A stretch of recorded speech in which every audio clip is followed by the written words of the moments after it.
Walker প্রথম ছেলে হওয়ার পর মেয়ে হয়। সে সেই যুগের মেয়ে। সে সময় মেয়েরা 18 পেরোলেই তাদের বাবা মায়েরা মেয়েকে পাত্রস্থ করার জন্য উঠে পড়ে লেগে যেতেন। কারণ সমাজের মস্তিষ্কে তখন একটা বাক্য তীরের মতো বিঁধেছিল, মেয়েরা 20তেই বুড়ি।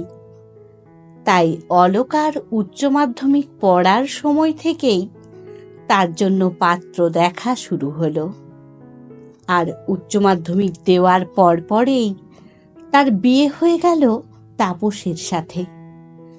তাপস বাড়ির বড় ছেলে, একটা বেসরকারি কোম্পানিতে অ্যাকাউন্ট সেকশনে কাজ করে। বিশাল পয়সা না থাকলেও সফলতার অভাব ছিল না। তাপসের মা বংশের প্রদীপ তাপসের ছেলে তনয়কে একটু বেশিই ভালোবাসতেন। সেই ভালোবাসার মাত্রা এমনই যে নাতি তনয়ের খাবারের থালায় বড় মাছের টুকরোটা, বেশি দামের জামা, এমনকি ভালো স্কুলে ভালো শিক্ষা দেওয়ার জন্য ভীষণভাবে তৎপর। কিন্তু তাপসের মেয়ে তনুশ্রীর জন্য উনার আদর যেন কম হয়ে যায়। অলকার এই ছেলে মেয়ের বিভেদ মানতে বড় কষ্ট হয়। তাই সন্তানের ভালোর জন্য তার বিদ্রোহ সব সময় চলতেই থাকে। সেই জন্যই সে একদিন তনয়কে বড় মাছের টুকরো দিলে ঠিক তার পরের দিন তনুশ্রীর পাতে দেন মাছের সেরা পিসটা। তনয়ের একই স্কুলে তনুশ্রীকে ভর্তি করানোর সময় শাশুড়ি মা বলেছিলেন, মেয়েদের লেখাপড়ার জন্য আবার এত খরচ করবে কেন? সেই শেষে হেসেল ঠেলার কাজই তো করতে হবে। অলকা শাশুড়ি মায়ের কথায় জবাব দিয়েছিল, মেয়ে থেকে যেন মানুষ হয়ে উঠতে পারে, তার জন্যই তো শিক্ষা দেওয়া। শাশুড়ি মা খুব কষ্ট করে বলেছিলেন, মেয়েদের বেশি লেখাপড়া শিখতে হয় না, বুঝলে বৌমা? মেয়েরা লেখাপড়া শিখলে আর সংসার করতে পারবে না, ছেলে মানুষ করতে পারবে না। আশাপূর্ণা দেবীর একনিষ্ঠ ভক্ত অলকা তর্ক করে সেদিন বলেছিল, মেয়ে বলে কি তার জন্মটা এতটাই ব্যর্থ যে নিজের জীবনটাতে সে নিজের মতো বাঁচার অধিকারটুকুও পাবে না? তাহলে ঈশ্বর যেন এ জনমের সব মেয়েকে পরের জনমে পুরুষ আর সব পুরুষকে পরের জনমে মেয়ে বানিয়ে পাঠান। আমাদের মেয়েদেরও তো ইচ্ছে করে একটু পুরুষ হতে, তার জীবনের সুখটুকু উপভোগ করতে। অলকার সাথে তর্কে সেদিন হেরে গিয়েছিলেন অলকার শাশুড়ি। তনুশ্রী শেষমেশ তার দাদার স্কুলেই ভর্তি হয়েছিল, কারণ অলকার জেদে প্রচ্ছন্ন সমর্থন ছিল তার স্বামী তাপসেরও। কিন্তু বিধি অলকার আরো অনেক বেশি পরীক্ষা নেওয়ার জন্য তৎপর ছিল। তাপস একদিন অফিস থেকে ফেরার পথে ভিড় ট্রেনে থেকে পড়ে গিয়ে ঘটনাস্থলেই মারা যান। 6 বছরের মেয়েকে নিয়ে অলকা যখন অথৈ জলে পড়ে, তখন তার বয়স সবে 25 পেরিয়েছে। আজকের সময়ে যে বয়সে অনেক মেয়ের বিয়েই হয় না, সেই বয়সেই অলকা বিয়ে করে 2 সন্তানের মা হয়ে বিধবাও হয়ে গেল। কিন্তু এই এত খারাপের মধ্যে একটা ভালো খবর ছিল যে বিয়ের আগে অলকার বাবা মা যে ভুলটা করেছিলেন, বিয়ের পরে অলকার স্বামী তাপস সেই ভুলটা করেনি। স্ত্রীর লেখাপড়ার প্রতি অদম্য উৎসাহ দেখে চুপি চুপি প্রাইভেটে অলকার গ্র্যাজুয়েশন করার ব্যবস্থা করে দিয়েছিলেন তিনি।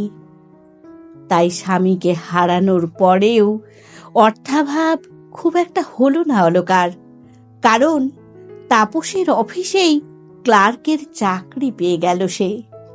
তাপসের মতো মাইনে না পেলেও যা মাইনে তার জন্য বরাদ্দ করেছিল কোম্পানি, তাতে মোটামুটি চলে যাচ্ছিল অলকার। কিন্তু সমস্যা এলো অন্য জায়গায়। তাপসের মা ছেলেকে হারিয়ে নাতিকে আঁকড়ে ধরে বাঁচতে চাইলেন। তনয়ের প্রতি অযাচিত প্রশ্রয় ও তনুশ্রীর প্রতি অর্থহীন তাচ্ছিল্য অলকার 2 সন্তানের চরিত্র গঠনে অন্তরায় হয়ে দাঁড়িয়েছিল।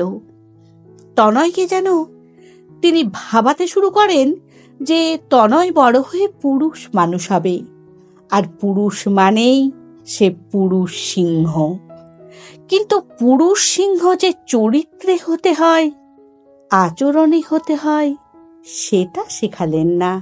ফলে জল গড়িয়ে খাওয়াও ভুলে গেল তনয়। তার যে কোনো কাজে বোনকে হুকুম করেই খালাস। বোন কোনো কাজে প্রতিবাদ করলে বোনের গালে 2-4টে চড় দিতেও লজ্জাবোধ করে না তনয়। অলকা বুঝল জল অন্যদিকে গড়াচ্ছে। তাই সে একদিন শাশুড়ির সামনে 2 ছেলে মেয়েকে ডেকে স্পষ্ট বলল, তোমাদের দুজনের জন্যই আমি কিছু কাজ ধার্য করেছি।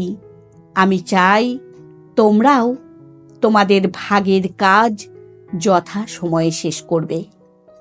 আমি চাকরি করি, আমাকে নিয়মিত বাইরে বেরোতে হয়, তাই স্বাবলম্বী হওয়াটা তোমাদের দুজনেরই ভীষণ জরুরি। 1 সপ্তাহ তনুশ্রী যে কাজগুলো করবে, পরের সপ্তাহে তনুশ্রীর সেই সব কাজ তনয় করবে, আর তনয়ের এই সপ্তাহের কাজ পরের সপ্তাহে তনুশ্রী করবে। তাহলে তোমাদের মধ্যে আর কাজের ধরন বা পরিমাণ নিয়ে কোনো সমস্যা থাকবে না। এবং খুব ভালো করে মনে রেখে দাও, তোমাদের মধ্যে যে নিয়ম মেনে নিজের কাজ করবে না, তাকে আমি রবিবারের মাংসের ভাগে বাদ দেব। তনয়কে ঘরের কাজ করতে হবে শুনে অলকার শাশুড়ি মা একেবারে তেড়ে উঠলেন। এ কি বলছো বৌমা? আমার তনয় কি মেয়ে যে সংসারের কাজ করবে? এখন আমরা আছি, এরপরে বড় হয়ে চাকরি বাকরি করে বিয়ে করলে তখন ওর বউ করে দেবে। ওর সংসারের কাজ শেখার কি দরকার? তার মানে আপনি তনয়কে আপেক্ষিকভাবে পঙ্গু বানাতে চান, তাই তো? অলকার শাশুড়ি মা বেশ অবাক হলেন। পঙ্গু হবে কেন বৌমা? সে তো সংসারের জন্য রোজগার করতে বাইরে যাবে। বাইরে রোজগার করলে আবার ঘরে এসে কাজ করবে কেন? অলকার খুব অবাক লাগলো। সে বুঝল ছেলেগুলোর চরিত্র বা অভ্যেস খারাপ হয় বাড়ির নির্বোধ অভিভাবকগুলোর জন্য। তাই সে শাশুড়িকে বলল, কিন্তু আমি চাই আমার ছেলের বউ স্বাবলম্বী থাকবে অর্থনৈতিকভাবে, আর চাকরি করুক বা না করুক, বিয়ের পরে সংসারটা তনয় ও তার স্ত্রী দুজনেরই হবে। তাই আজ বোনের উপরে হুকুম করা না শিখে তার সাথে সমান তালে তাল মিলিয়ে কাজ শিখলে ভবিষ্যতে বউয়ের উপরেও হুকুম করবে না তনয়।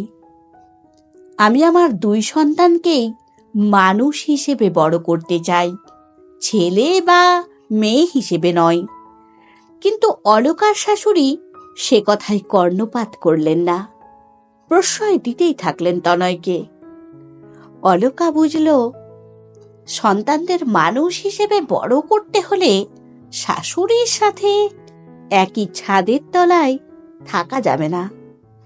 এই মানুষটা কিছুতেই বুঝবেন না তিনি অপত্য স্নেহে তনয় তনুশ্রীর কি ক্ষতিটাই না করছেন। তাই একদিন শাশুড়িকে সে জানালো, মা, আমি বাড়ি বদল করব। আপনার ছত্রছায়ায় থাকলে আমি আমার 2 ছেলে মেয়েকে যেভাবে মানুষ করতে চাই সেভাবে মানুষ করতে পারবো না। অলকার কথাই খুব অসম্মান বোধ করলেন অলকার শাশুড়ি মা, আর সেটাই খুব স্বাভাবিক ব্যাপার। তাই তিনি স্পষ্ট জানিয়ে দিলেন, যেতে চাও যাও, কিন্তু আমি যতদিন বেঁচে আছি সম্পত্তির কোনো ভাগাভাগি হবে না। অতএব এ বাড়ি থেকে তুমি কোনো সাহায্য পাবে না এখন। অলকা বলল, বেশ, এ বাড়িতে আমি আমার বলে যেটুকু ব্যবহার করি সেটুকু নিয়েই আমি চলে যাব। ছেলে মেয়ের সামনে নিজেকে উদাহরণ হিসেবে ধরতে চেয়েছিল অলকা। তার সাথে চেয়েছিল অর্থনৈতিকভাবে নিজেকে আরো পোক্ত করতে, কারণ তার পায়ের তলার মাটি শক্ত হলেই সে তার 2 সন্তানের ভবিষ্যৎ উজ্জ্বল করতে পারবে। তাই তার এই সামান্য চাকরি তার কাছে যথেষ্ট ছিল না। ছেলে মেয়েকে উচ্চশিক্ষা দেওয়ার আগে নিজেকে আরো পোক্ত করতে চাইল সে। তাই অফিসে অক্লান্ত পরিশ্রমের পরে বাড়িতে এসেও কাজ করে সে ক্লান্ত হয় না। ছেলে মেয়েকে পড়াতে বসে সেও হাতে তুলে নিয়েছে বই, তৈরি করেছে নিজেকে চাকরির পরীক্ষার জন্য। রাতের পর রাত তার প্রহর কেটেছে বইয়ে মুখ গুজে। ঈশ্বর তার চেষ্টার মান রেখেছেন। তার নিষ্ঠা তাকে সরকারি চাকরির দোরগোড়ায় পৌঁছে দিয়েছে। সে যেমন তেমন চাকরি নয়, সে চাকরির পোস্টের নাম রিহ্যাবিলিটেশন অফিসার। WBCS অফিসার হয়ে শাশুড়ি মাকে প্রণাম করতে গিয়ে অলকা বলেছিল, মা, আপনাকে, আমার মা বাবাকে আমি দেখিয়ে দিতে চেয়েছিলাম মেয়ে মানেই ফেলনা নয়। আর সাহস করে স্বপ্ন দেখলে সেই স্বপ্ন একদিন ঠিক পূরণ করা যায়, যদি সেই স্বপ্ন পূরণের চেষ্টায় নিষ্ঠা থাকে। তাই তো একদম শেষবারে WBCS আমার পকেটে দিয়েই দিলেন ভগবান। আমি যেভাবে দাঁড়িয়েছি ঠিক একইভাবে তনয়ের সাথে অনুশ্রীকেও দাঁড় করাবো আমি। আজ আপনাকে কথা দিয়ে গেলাম। অলকার মানসিকতা আর জেদের সামনে হেরে যাওয়া অলকার শাশুড়ি মা বলেছিলেন, তুমি ফিরে এসো বৌমা। অলকা বলেছিল, না মা, জীবনে যে দীক্ষা আমি আমার সন্তানদের দিতে চাই সেটা হয়তো আপনাদের কারোর সাথেই থাকলে দিতে পারতাম না। আমি এই সমাজ থেকে যা পেয়েছি তাই ফেরত দেওয়ার দীক্ষা দেব আমি আমার সন্তানদের। আমার সন্তান শুধু আমার হবে না, তারা তৈরি হবে দেশের সন্তান হিসেবে। অলকা পেরেছে তার কথার দাম রাখতে। তার দীক্ষায় তার 2 সন্তানই আজ দেশের সেবায় নিযুক্ত। তনয় বর্তমানে ভারতীয় বিমান বাহিনীর উইং কমান্ডার। ফিজিক্স নিয়ে পড়াশোনা করে সোজা ভারতীয় বিমান চালক পদে চাকরি তার। তার অবাঙালি স্ত্রী রেশমাও ওই একই বিভাগে কাজ করে, তবে সে বিমান চালায় না, সে ইন্ডিয়ান এয়ারফোর্সের গ্রাউন্ড স্টাফ। ছেলের পছন্দকে সাদরে অভ্যর্থনা করেছিলেন অলকা। তনয় রেশমার কথা জানতেই অলকা হাসি মুখে বলেছিলেন, এটা খুব ভালো করেছিস তনয়। আমাদের এই সংসারটাকেই তুই একটা ছোট্ট ভারত বানাতে চাইছিস। বিবিধের মাঝে দেখো মিলন মহান। তোর সিদ্ধান্তে আমি খুব খুশি। শুধু একটা কথাই বলবো, রেশমাকে বউ হিসেবে দেখার আগে মানুষ হিসেবে দেখবি, আর সংসারের দায়িত্বটা দুজনেই ভাগ করে নিবি। তোর মতো রেশমাও দেশের সন্তান, তাই দেশের প্রয়োজনে ডাক পড়লে তাকে কখনো সংসারের নামে আটকে রাখিস না যেন।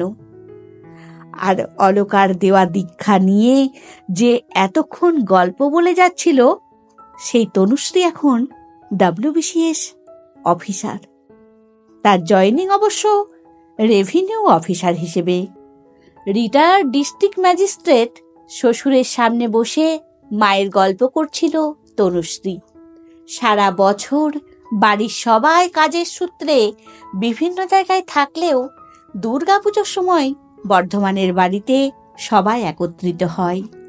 সদ্য বিয়ে হয়ে আসা তনুশ্রীও শ্বশুরবাড়িতে এই প্রথম দুর্গাপুজো কাটান। শ্বশুর রবীন্দ্র সেনের সাথে খুব ভাব তনুশ্রীর। পুজোর আগে ঠাকুর দালানে বসে নিজের মায়ের গল্প করে সে বলেছিল, আমি সাক্ষাৎ দুর্গার দর্শন পেয়েছি। তাকে দুহাতে সংসারের 10টা সমস্যাকে ঠেলতে দেখেছি।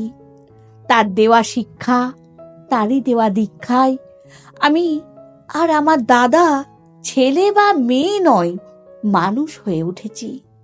আমাদের জীবনের প্রকৃত গুরু আমাদের মা। তার জীবনের লড়াই দিয়ে সে আমাদের জীবনের দীক্ষা দিয়েছেন, যেখানে মানুষ হওয়াই ছিল মূল লক্ষ্য। ওদের কথার মাঝখানেই তনুশ্রীর শাশুড়ি শিবানী এসে পড়লেন। স্বামীকে বললেন, হ্যাঁ গো, একটা সমস্যা হয়ে গেছে। মায়ের কাজ করবে, ভোগ রাখবে যে 5 এও, তাতে একজন কম পড়ে যাচ্ছে তো। রবীন্দ্র জিজ্ঞেস করলেন, কেন, কি হয়েছে? শিবানী বললেন, আরে উর্মিলা তো আসতে পারছে না এবার, ওর মায়ের শরীরটা হঠাৎ খারাপ হয়ে গেছে। প্রসঙ্গত বলা ভালো, উর্মিলা তনুশ্রীর ছোট কাকি শাশুড়ি। রবীন্দ্রবাবু সব শুনে বললেন, এ আর এমন কি কথা, উর্মিলার জায়গায় তনুশ্রীকে নিয়ে নাও। তনুশ্রী করবে মা দুর্গার ভোগের রান্না। শিবানী চিন্তিত হয়ে বললেন, তা কি করে হয়? তনুশ্রীর যে দীক্ষা নেওয়া নেই। তনুশ্রী শাশুড়ির কথা শুনে তনুশ্রীর শ্বশুর খুব হাসলেন, হো হো করে। তারপর বললেন, কি যে বলো শিবানী, তনুশ্রীর সবচেয়ে বড় দীক্ষা নেওয়া আছে। সে দীক্ষার নাম মানুষ হওয়ার দীক্ষা। এ দীক্ষা তোমাদের সবার নেওয়া দীক্ষার চেয়েও বড়। চিন্তা করো না, তনুশ্রীর হাতের রান্না খেয়ে আমাদের 70 বছরের পুরনো প্রতিষ্ঠিত দেবী দুর্গাও আনন্দ পাবেন। তনুশ্রী মা দুর্গার মুখের দিকে তাকালো একবার, দেখতে পেল মা দুর্গার মুখটা যেন ঠিক তার গর্ভধারিণীর মতোই। গল্পটি কেমন লাগলো অবশ্যই কমেন্টে জানাবেন। আর গল্পটি যদি ভালো লাগে একটি সাবস্ক্রাইব করে পাশে থাকবেন। ধন্যবাদ।